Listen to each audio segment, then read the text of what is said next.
भारत में नीट के बाद अब यूजीसी नेट का पेपर लीक होने से देश भर में युवा मायूस हैं और आक्रोशित हैं। देश के शिक्षा मंत्री ने कहा कि यूजीसी नेट परीक्षा के प्रश्न पत्र डार्क नेट पर सार्वजनिक हुए थे, जिसके बाद मंत्रालय को यह परीक्षा रद्द करने का फैसला लेना पड़ा। इससे पहले भी कई परीक्षाओं के स्कैम डार्क नेट पर हुए हैं। कई वर्षों तक छात्र अलग अलग परीक्षाओं की तैयारी करते हैं, लेकिन पेपर लीक करने वाले कुछ चंद घंटों के अंदर उनके संघर्ष सालों की तैयारियों पर पानी फेर देते हैं। जी हां, डार्क नेट पर अलग अलग परीक्षाओं के पेपर लीक होने के कारण छात्रों का भविष्य भी डार्क यानी अंधेरे में चला जाता है। लेकिन क्या आप जानते हैं कि डार्क नेट पर पेपर लीक कैसे होता है और इसके पीछे किसका हाथ होता है? आज हम आपको बताएंगे कि आखिर ये डार्क नेट होता क्या है, जहां स्कैमर छात्रों की परीक्षाओं के साथ साथ स्कैम कर रहे हैं। साथ ही इसी प्लेटफॉर्म पर दुनिया भर में बहुत सारे अवैध धंधे भी चल रहे हैं। नमस्कार, मेरा नाम है अभिषेक पांडे और आप देख रहे हैं डेली लाइन एक्सप्लेनर। आज की दुनिया इंटरनेट से जुड़ी हुई है।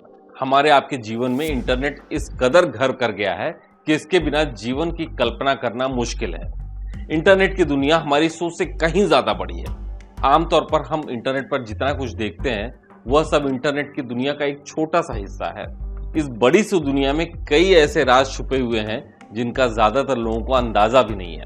इंटरनेट के कई हिस्से हैं जहां वैध और अवैध दोनों तरीके से कामों को अंजाम दिया जाता है। इंटरनेट का 96% हिस्सा डीप वेब और डार्क वेब के अंदर आता है। हम इंटरनेट कंटेंट का केवल 4% हिस्से का इस्तेमाल करते हैं, जिसे सरफेस वेब कहा जाता है। पहले समझते हैं कि डीप वेब क्या है। डीप वेब पर मौजूद कंटेंट को एक्सेस करने के लिए पासवर्ड की जरूरत होती है, जिसमें ईमेल और नेट बैंकिंग आते हैं।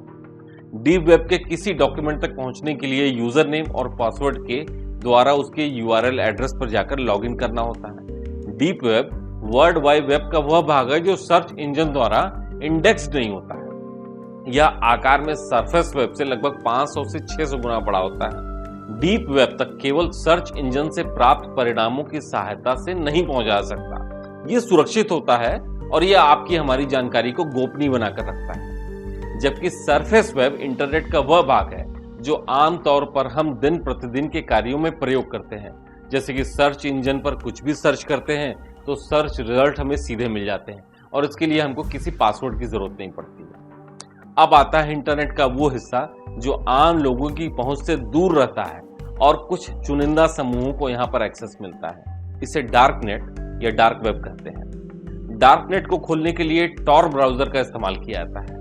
डार्क नेट सामान्य वेबसाइट के विपरीत ये ऐसे नेटवर्क हैं जहां तक कुछ लोगों को ही बस पहुंच होती है और विशेष ऑथराइजेशन प्रक्रिया, खास सॉफ्टवेयर और कॉन्फ़िगरेशन के माध्यम से ही यहाँ पर पहुंचा जा सकता है। डार्क वेब पर ड्रग्स, हथियार, पासवर्ड जैसी बहुत सारी ऐसी बैंड चीजें मिलती हैं। Dark web onion routing technology पर काम करता है। ये यूजर्स को ट्रैकिंग और सर्विलांस से बचाता है और उनकी गोपनीय जानकारियों को बनाए रखता है और सैकड़ों जगहों पर रूट और रीरूट करता रहता है। आसान शब्दों में कहें तो डार्क वेब कई ढेर सारी आईपी एड्रेस से कनेक्ट और डिस्कनेक्ट होता है, जिससे इसको ट्रैक कर पाना असंभव सा हो जाता है। यहाँ यूजर की इंफॉर्मेशन इनक्रिप्टेड होती है, जिसे डिकोड करना लगभग नामुमकिन होता है। डार्क वेब पर डील करने के लिए वर्चुअल करेंसी जैसे बिटकॉइन का इस्तेमाल किया जाता है। ऐसा इसलिए होता है ताकि ट्रांजैक्शन को ट्रेस न किया जा सके। डार्क वेब पर सिर्फ पेपर लीक जैसे ये अपराध नहीं होते हैं, बल्कि यहाँ पर हर गलत कामों के लिए सुपारी देना, हथियारों की तस्करी करना जैसे कई अवैध काम है वो होते रहते हैं। डार्क वेब पर ढेर सारे ऐसे भी स्कैमर्स होते हैं जो बेहद सस्ते में वो चीजें बेचते हैं जो बैन होती हैं। डार्क नेट पर ज्यादातर अवैध काम होते हैं क्योंकि ये सब कुछ लोगों तक ही सीमित रहता है। डार्क नेट एक काला बाजार की तरह काम करता है, जहां अवैध गतिविधियां संचालित होती हैं। अपराधी वर्ग किसी की नजर में आने और पकड़े जाने से बचने के लिए अपनी पहचान छुपाने के उद्देश्य से डार्क नेट की ओर आकर्षित हुए हैं। कई फेमस चर्चित हैकर्स डेटा उल्लंघन के मामले में किसी न किसी प्रकार डार्क नेट से ही जुड़े पाए गए हैं। यदि कोई डार्क नेट पर ऐसी वेबसाइट तक पहुंच जाए जिसके माध्यम से विलुप्त प्राय वन्यजीव से लेकर के कई आपत्तिजनक सामग्री वहां पर वो पा सकता है। सिल्क रोड मार्केट प्लेस नाम की एक वेबसाइट डार्क नेटवर्क का एक ऐसा उदाहरण है जिस पर अवैध वस्तुओं की खरीद फरोख्त की जाती थी। 2013 में सरकारी एजेंसियों ने इसको पकड़ा और फिर बंद कराया।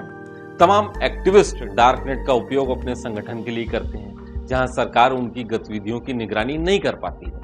भारत में इन दिनों पेपर लीक के लिए इसी डार्कनेट को जिम्मेवार माना जा रहा है, जहां स्कैमर बिना किसी की नजर में आए पेपर लीक कर रहे हैं। तो आज के डेली लाइन एक्सप्लेनर में सिर्फ इतना ही। ऐसे ही और जानकारी वाली वीडियोस पाने के लिए आप देखते रहिए डेली लाइन।